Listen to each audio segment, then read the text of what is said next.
All right, thank you for tuning into the Winder's Wood Shop. So right now I have probably about a 2-inch wide piece of cherry that I'm going to make this business card holder out of. Kind of see where I have. Previous day I was doing some test run, and you can see what's on that back board and the outlines. Here's that piece of cherry up close. You can see my layings for where I'm going to be routing it out. I'm just going to use the router, and then I'm kind of going through right now, trying to figure out what I'm going to do for a jig. And then here's my jig. You can see I have the pieces of like melamine around. I clamped them the best that I could. I also have a scrap piece just screwed to the workbench. That one piece of melamine on the right there, I had to actually just screw into the bench just to get it to stay. For the router bit, I'm using a core box. If you had a box bit, you could create a template. It'd probably be a lot better. So I start routering it out. It's actually going pretty well. Tell about the end. Then I realized my line's all messed up. Reason being, I didn't realize it, and you'll actually see me push this board back into place. And I still didn't catch on. When I started to do the final cut, going the right side coming back, the board started shifting. And here I'm trying to figure out why it's not straight, because everything that I can tell, and eventually I do realize it. I think I flipped the board over and started just kind of going with it again. And then I noticed what was happening, so took the board I just messed up and put a new board in its place, which kind of showed me this might be kind of handy for production work. Forgot to plug it in. And then I switched the extension cord to the other outlet, so it was always hot. So what I did is I just clamped up that board I just ruined over and just kind of butted it up against the new board, and that kept it in place.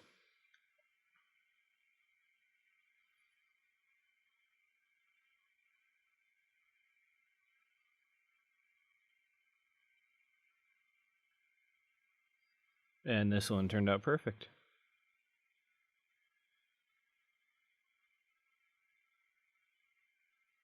So then what I started doing after this is I went back in with that core box bit and just kind of started routing it out. Reason I started with this one was so if I hit the side, it would have the same shape.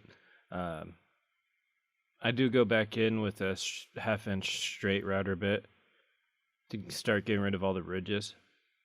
If you wanted to, you could put up another just inside barriers that the router would hit so you don't go too far. I didn't do that. Probably would have been better.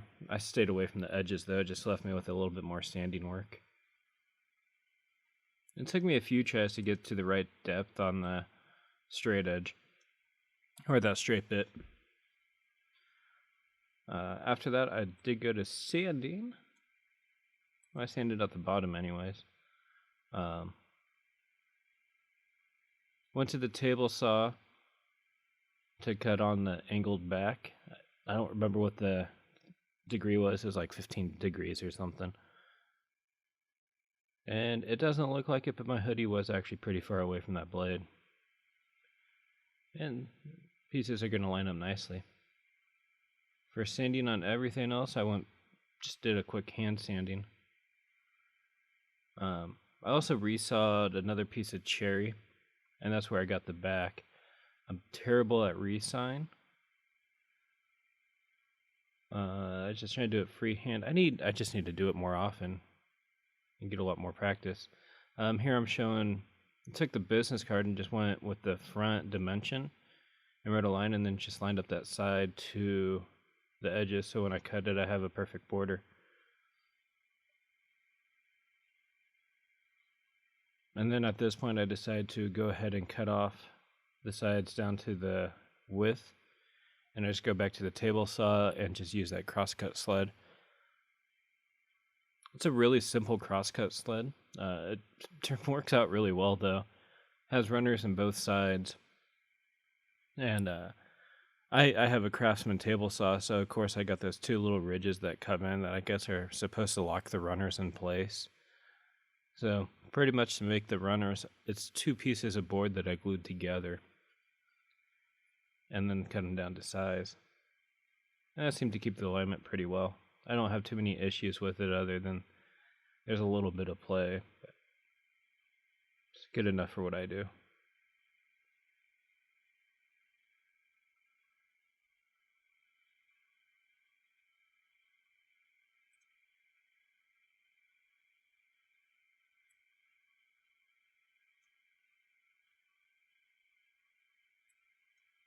And then I'm just kind of making sure everything lines up. Gonna have to sand a little bit, but it was all good.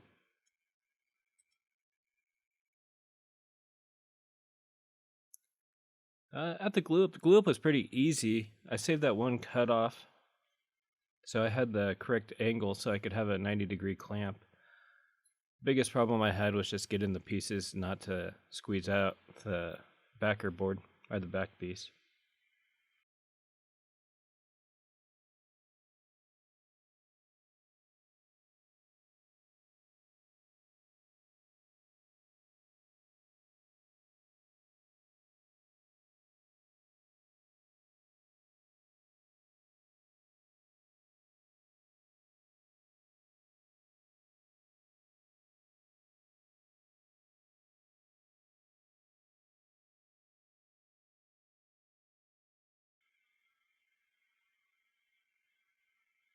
This is also where I'm realizing this probably doesn't look really great. Uh, the wife just has standard sized business cards. I don't need anything super long. And I decided that it's actually going to be better just to cut off the edges and go flock it. To cut off the edges, I just put the business card in there with a piece of blue tape and then just took it to the bandsaw and sanded the saw marks away the best that I could. Before flocking, you want to do the spray lacquer or whatever finish you're doing. The paint for the flocking won't stick to finishes very well. So that's what the blue tape is. It's just taping off the bottom part. Hit it up with some spray lacquer real quick. It brought out some very nice definition in that cherry.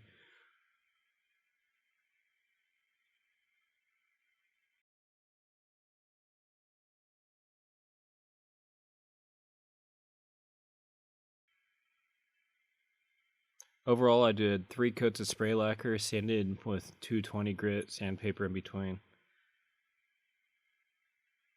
And here is me getting ready to do the flocking. Took the blue tape around anywhere I didn't want the paint to go.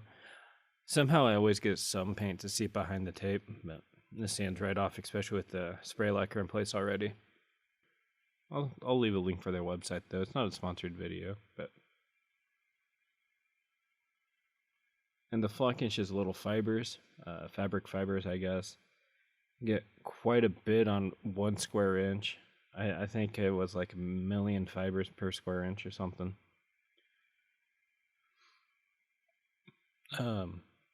These fibers are really, really light, and they do go in the air. I was wearing a mask just so I wasn't breathing them in. If you watch David Picciuto when he does his flocking stuff, especially on his bandsaw boxes, he has a box fan with the filter hooked on the back that he puts next to his flocking area, so it'll suck up all the extra things, extra fibers, and keep them out of the air. You want to make sure you get a good even coat on everything. If there's any wood showing through, the fibers of course won't stick to that.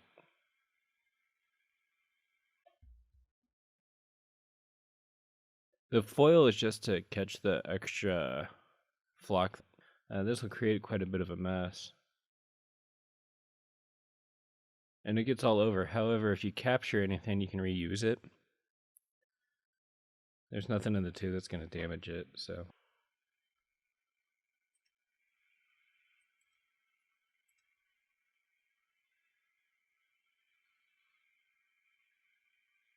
After I painted and get the flocking on, apparently you're supposed to let it dry for like 10 to 15 hours or overnight before shaking off the excess. I do go ahead and take the tape off though, just so it's not sticking to the paint.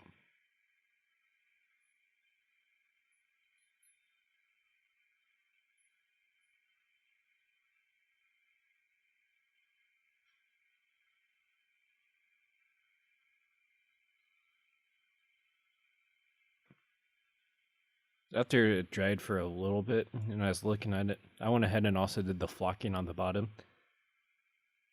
So it has a nice little suede texture there. And I think it looked a lot better. Here are our beauty shots. You can get a router bulb bit and probably even do some of that routing out a lot faster and a lot smoother with a template. Thank you for watching. Like this video if you enjoyed it. Subscribe if you want to see more. Hit the notification bell, all that fun stuff. And we will see you next week. I think I'm going to be making a guitar pick holder for my sister.